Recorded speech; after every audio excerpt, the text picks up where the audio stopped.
Pour beaucoup de catholiques, la répétition de termes tels que évangélisation, relation personnelle avec Jésus semble peu catholique.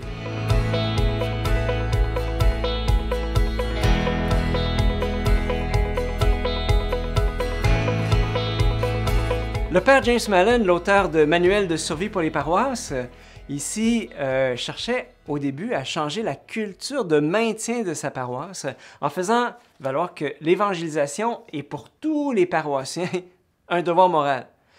Il écrit ceci. Pour beaucoup de catholiques traditionnels d'esprit, la répétition de termes tels que évangélisation, relation personnelle avec Jésus, à vrai dire, semble peu catholique. Il dit, au cours de mes premiers mois dans ma paroisse actuelle, les fois où je parlais ainsi, beaucoup de paroissiens me disaient « Mon père, ce que vous dites n'a pas de l'air très catholique. » Moi, personnellement, quand j'ai lu ça, je suis parti à rire. Je me suis dit « Mais alors, ça n'a pas de bon sens. C'est quoi alors être catholique? » C'est forcément l'un ou l'autre. C'est vivre sa religion comme les membres d'un club fermé, ou c'est soit avoir une relation personnelle avec Jésus-Christ qui nous conduit à sortir vers les autres, à les aimer, à témoigner de ce que Jésus a fait dans notre vie. En fait, l'évangélisation est une priorité depuis le Concile Vatican II qui a eu lieu dans les années 60 et qui nous a rappelé l'appel universel à la sainteté et à la mission comme quelque chose qui est propre au baptême et non pas seulement à l'ordination ou à la profession religieuse. Le Saint-Pape Paul VI rappelle quant à lui que le témoignage de vie ne suffit pas pour évangéliser. La bonne nouvelle proclamée par le témoignage de vie doit tôt ou tard être proclamée par la parole de vie. Il n'y a pas d'évangélisation vraie si le nom, l'enseignement, la vie, la promesse, le règne, le mystère de Jésus de Nazareth, Fils de Dieu, ne sont pas annoncés. On doit à Saint Jean-Paul II l'expression « nouvelle évangélisation ». Écoutez, ça ne peut pas être plus catholique que ça. Et il disait qu'aucun de ceux qui croient au Christ, aucune institution de l'Église ne peut se soustraire à ce devoir suprême annoncer le Christ à tous les peuples. Alors que les papes et les textes du Concile Vatican II cherchaient à nous faire comprendre que l'évangélisation n'est pas une option, c'est sous le pape Benoît XVI qu'on insiste dans l'Église sur une expression qui nous paraît typiquement protestante, mais qui pourtant est vraie et centrale, la rencontre et la relation personnelle avec Jésus. Seul peut évangéliser celui qui, à son tour, s'est laissé évangéliser, celui qui est capable de se laisser renouveler spirituellement par la rencontre et la communion vécue avec Jésus-Christ. Nos réticences par rapport à cette expression peuvent venir, en fait, de notre suspicion envers l'individualisme propre à notre culture. Parler de relations personnelles avec le Christ est un risque, évidemment, de faire oublier la dimension communautaire de l'Église. Mais dans un autre sens, l'individualisme est aussi la culture dans laquelle nous sommes envoyés. Il nous faut aussi parler le langage de notre culture pour pouvoir se faire entendre. Alors, le père James Mallon, nous rappelle que évangélisation et relation personnelle avec Jésus-Christ se trouvent depuis 50 ans au cœur de l'enseignement de la foi catholique. Et dans le cas où on n'aurait pas encore entendu et compris le message, il reste encore la pièce de résistance, le pape François, élu le 13 mars 2013.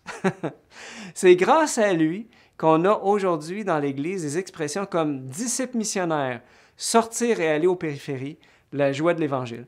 Alors qu'il était archevêque de Buenos Aires, le cardinal Bergoglio, qui deviendra le pape François, a été le maître d'œuvre d'un important document missionnaire des évêques d'Amérique du Sud et qui s'appelle le document d'Aparicida.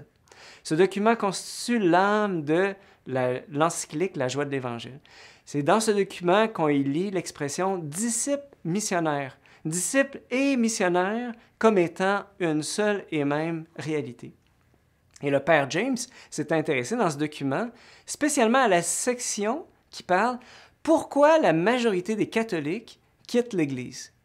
Voici les 4 conclusions de l'enquête. Première raison, ces gens qui ont quitté l'Église ont fait la rencontre personnelle avec Jésus-Christ dans d'autres églises, mais jamais à l'intérieur de l'Église catholique.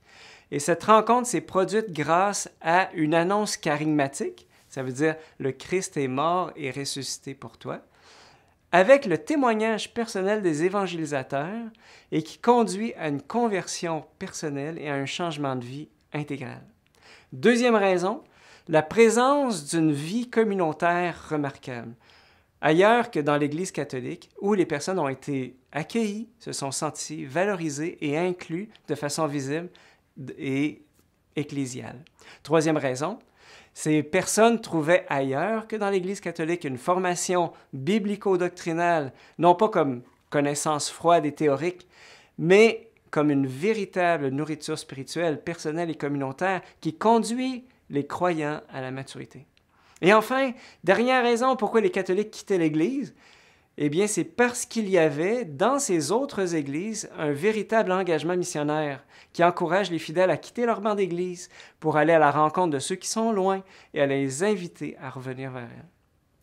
En lisant ça, le père James conclut « Ce qu'il y a de bouleversant dans tant de témoignages véridiques, c'est qu'il n'y a rien dans la théologie ou dans la tradition catholique pour entraver ces raisons invoquées pour quitter l'Église catholique en Amérique latine. » Et, vous savez, je dirais comme lui que le problème ne se situe pas dans l'enseignement de l'Église ou les textes de l'Écriture que l'on entend à la messe le dimanche, mais plutôt dans des habitudes profondément ancrées et que je n'ai pas besoin de qualifier ici.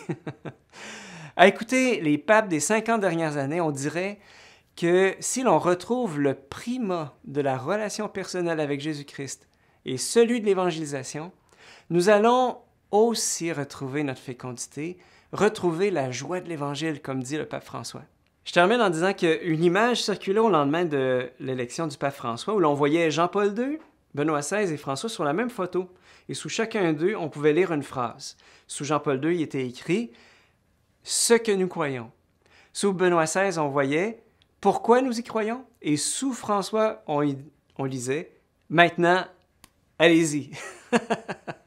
Alors, est-ce catholique tout ça? La réponse est « Oh que oui ». C'était Père Dominique pour ECDQ.tv.